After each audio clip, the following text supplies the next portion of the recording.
stuffed roasted peppers. Watch the video to see what I stuffed it with. Smells divine.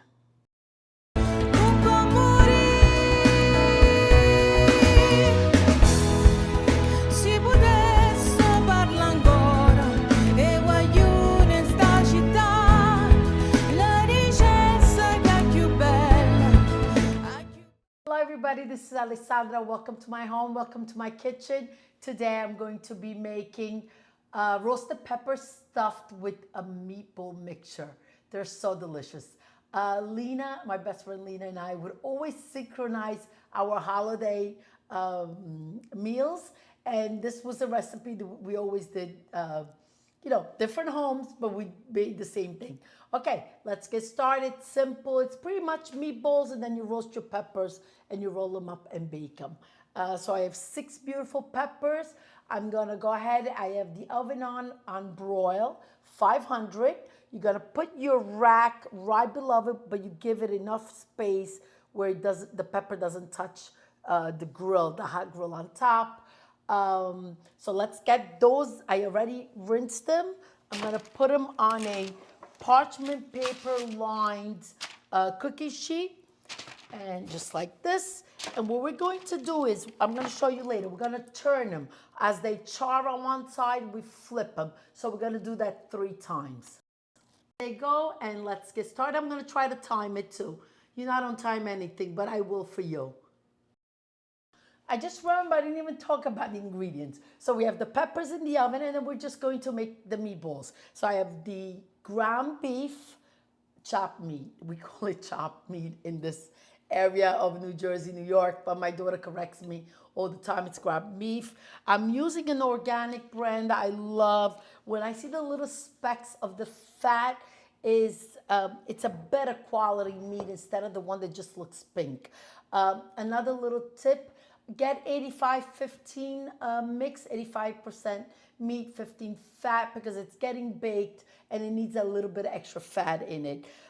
Eggs, a pecorino romano, garlic. You know what I'm missing? I'm missing the parsley. Oh wait, I'm going to show you a little trick about the parsley. Okay, so the parsley, to keep it in the fridge so it doesn't go to waste, rinse it well, put it through the salad spinner, and then what I do is I wrap it in a paper towel, and look at this. It's fresh like the day I brought it home from the store. In these times, we really cannot afford to waste food. For the meatballs, I do have the breadcrumbs, but that's for the top later. It's not for the meatballs. In my area in Napoli, we use stale bread for the meatballs. This is over a week old bread. It does not go stale. It does not mold. Just make sure you keep it in the paper sleeve, in a paper bag, in the pantry, in a dark, cool place, and you keep it for really months. It really doesn't spoil. Now, sometimes when I need to make meatballs, I already do this part the night before. I cut the bread, put it in a milk water mixture, and in the fridge so it soaks slowly, and the next morning it's ready for me. But of course, we're on camera now. I don't have that kind of time, so I'm just going to cut it up and put it in here. How do I do this? Hold on, let's get this. Okay, so for the 2 pounds of ground beef, I think I'm going to use a half of the loaf. Take a look at the size. I'm going to say it's about 10-12 inches.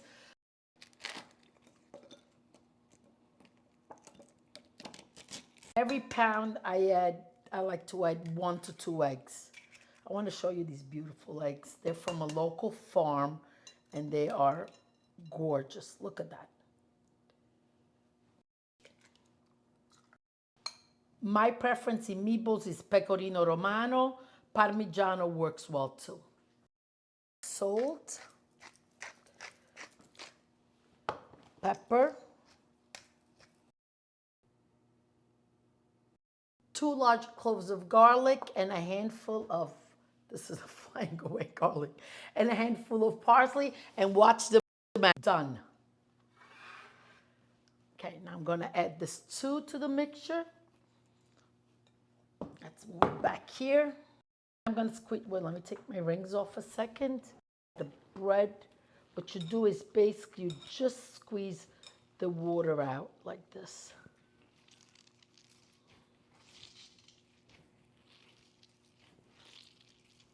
See that? Just like this. And add it to your mixture.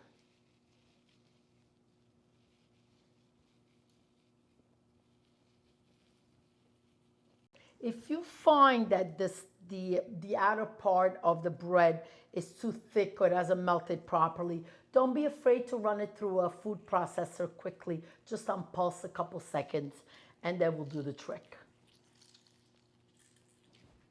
I just work it with my hands like this. Actually, I like when they're pointy. Sometimes like the crusty part of the bread sticks out and it gets fried. It really gives it a different texture and a different flavor.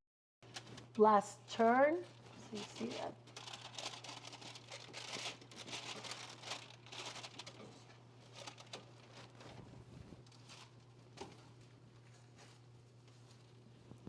All ready. What I'm going to do is just grab them. You know what? Instead of burning my hands, let me use my brain. Look how beautifully charred they are. So I'm just going to put them in a pot, or you could put it in a glass bowl and cover it, but I like the pot so we're not touching aluminum on the hot food. Now, don't want to lose any juice, so I'm just going to add it in there like that. And the lid goes on.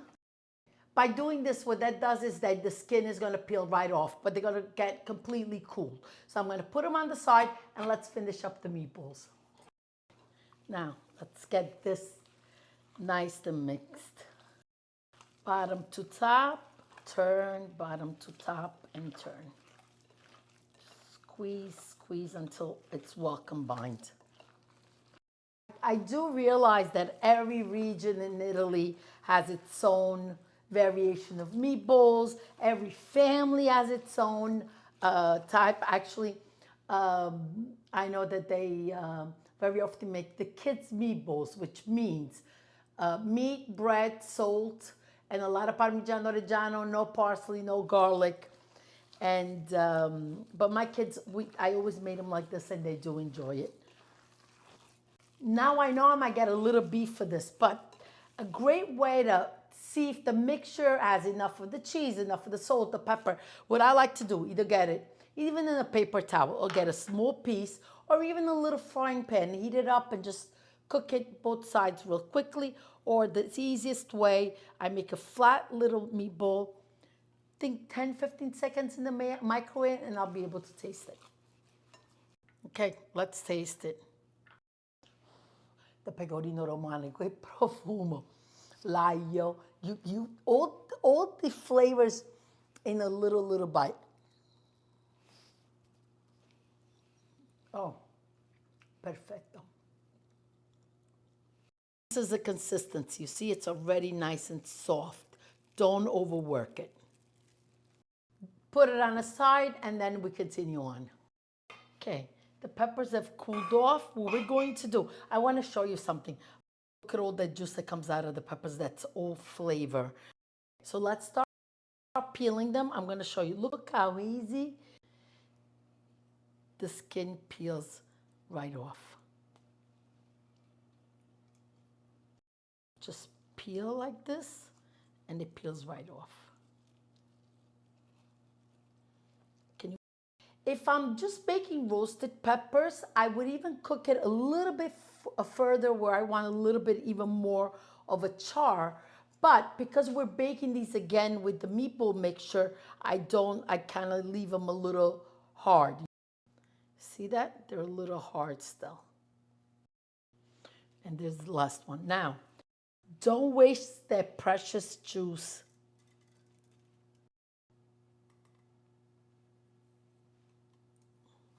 Now to assemble everything, drizzle the extra virgin olive oil at the bottom. A sentimento, whatever you feel is the right amount. Like this. Now I'm going to add some of the pepper juice to the bottom. Mix it. A piece of the pepper. The meatball mixture right in like this. And you just place it right in the tray. Again, a nice handful of the meatball mixture right in the pepper. Cover it up and add it to your tray.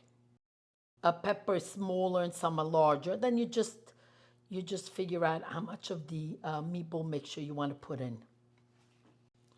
Last one filled. Now I want to show you something. I did 6 peppers, 2 pounds of the ground beef. 1 pound would have been plenty. These are those recipes that's really kind of hard to give exact measurements, but I will try my best. So let's see how many we made. 2, 4, 6, 8, 10, 12, 14, 16, 18. I have 18. I'm going to fry the meatballs for my little one. She's going to be so thrilled.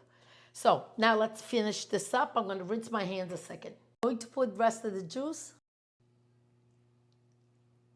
Perfect.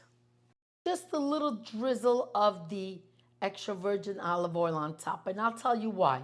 Because I'm going to add breadcrumbs to create a nice crust. Just like this.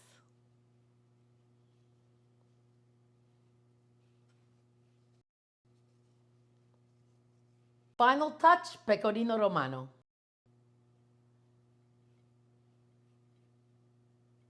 In the oven at 350. Halfway through, I take it out, and what I like to do is take the juice from the bottom, just drizzle it like this on top.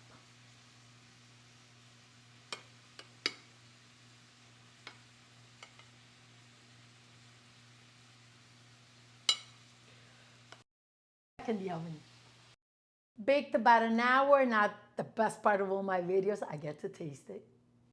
Close and let's open it up together. Guardate un poco, guardate, guardate, guardate. Che spettacolo, che profumo. Scotta, scotta, scotta.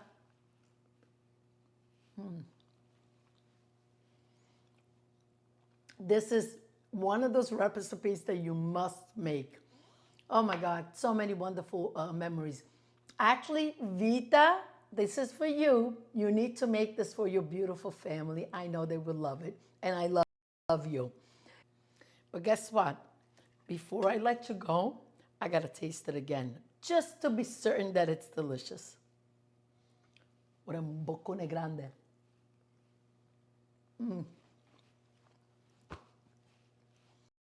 You know what? I'm gonna say goodbye really quick because I gotta go eat. This is delizioso. Grazie. Thank you for watching. Please subscribe, share the recipes, make the recipes. Let's keep cooking together. I am so excited to bring all this wonderful food to you. Grazie, arrivederci, alla prossima. Ciao, ciao.